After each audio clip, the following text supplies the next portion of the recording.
Number 22 of the Miami Dolphins in slow motion, as you see him, is Mercury Morris. Missed the game a week ago when the Patriots upset the Super Bowl champion Miami Dolphins.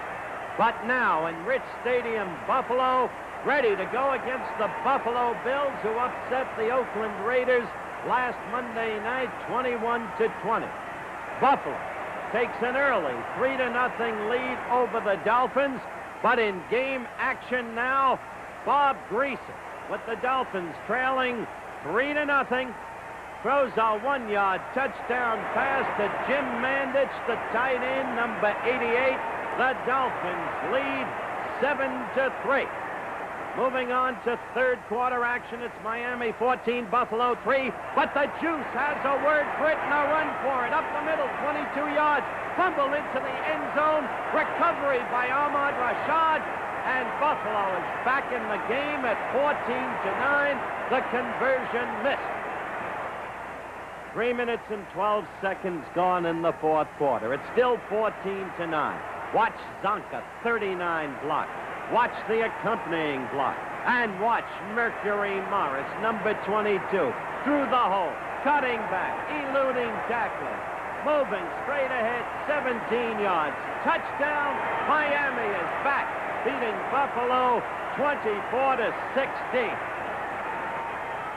Little Mac Herron, a refugee in effect from Canada in the football sense. Number 42 to the left of your screen. Sam Cunningham, number 39 to the right. The Patriots at Yale Bowl against the Giants. First quarter, the Giants with the ball. Snead, 16-30, Johnson. He breaks 2-3, tackles in for the touchdown. The Giants take a first quarter 7-0 lead. It's 2 minutes or thereabouts remaining in the first quarter. 16 Plunkett to Little Mac Herron, 42 touchdown. The game is tied at 7-all. Moving to second quarter action. The Giants leading 14-7. Plunkett back in the pocket. Good protection. Downfield. Randy Vataha, 38 yards. Touchdown. 14-14 tie. In the second half, the Patriots moved ahead 21-14. And then Little Mac Herron again on a 4-yard sweep around the right side. 28-14. And on the Patriots went, unbeaten, 2-0 to win it, 28-20.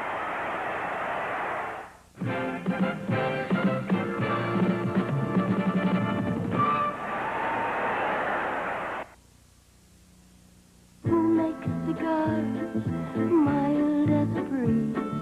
Who? White Owl, that's who. Great taste in tobaccos from 5 different countries at 2 for a quarter. You ought to know who. You ought to know who. White Owl, that's who. That's Tommy Prothro, head coach, San Diego Chargers, fired previously by the L.A. Rams, determined to prove himself at Riverfront Stadium against the Cincinnati Bengals. And that's Glenn Bonner, number 21, a rookie from Washington, moving in for a score. San Diego surprisingly leads 7-0. But that's Booby Clark, the converted tight end, had such a brilliant year a year ago. 12 yards, touchdown for the Cincinnati Bengals. At that point, Cincinnati goes on top 14-13. It's third quarter action. It's 17-13 now as San Diego begins to engineer a comeback drive. That was Don Fouts to Jim Byrne.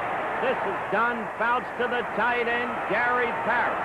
Who is Don Fouts?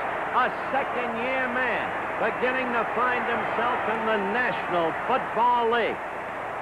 Now this is 3 plays later. And the handoff to Don Woods. Woods, number 33, racing upfield 21 yards to the Cincinnati 21. And a truly amazing upset is in the making. Now it's 3 plays later, and that's young Fouts himself. Touchdown plunge, quarterback sneak or rush, as you would call it. And San Diego amazingly upsets Cincinnati 20-17. Recognized head coach Don Coryell working miracles with the St. Louis Cardinals. Let's look at game action. The Redskins leading 3-0. Kilmer hit, fumbles. Ron Yankowski picks up the football. He will run unmolestedly downfield for a touchdown as the Cardinals assume a 7-3 lead over the Redskins, the very score by which they upset the Eagles a week ago. All right, it's 7-3. The pitch out to Terry Metcalf. Watch this young man accelerate. Now watch him high step. Nobody's going to touch this speedster. St. Louis goes ahead 14-3, winds up with another upset victory, 17-10. The Denver Broncos in a huddle. John Ralston, their coach, exhorts them on. Mile High Stadium, Denver. The Broncos against the powerhouse Steelers. 4 minutes into the first quarter. Charlie Johnson, 12, throws to 24. Otis Armstrong out of Purdue, #1 draft choice a year ago. And the Bronx take a 7-0 lead over the Steelers. But it's just 4 plays late. Jefferson Street Joe Gideon sets up the screen to Steve Davis. Watch this young man go. The Steelers have nothing but talent. 1 tackle broken. Another tackler couldn't hang on to the hip. Still another. Steve cutting back across field. Steve Davis going 61 yards. Touchdown. The score is tied at 7.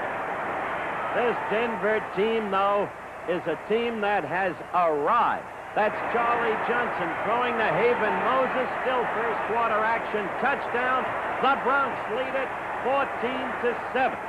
And it's just a couple of minutes later. And that's John Keyworth in for a yard. And the score, Denver 21, Pittsburgh 7.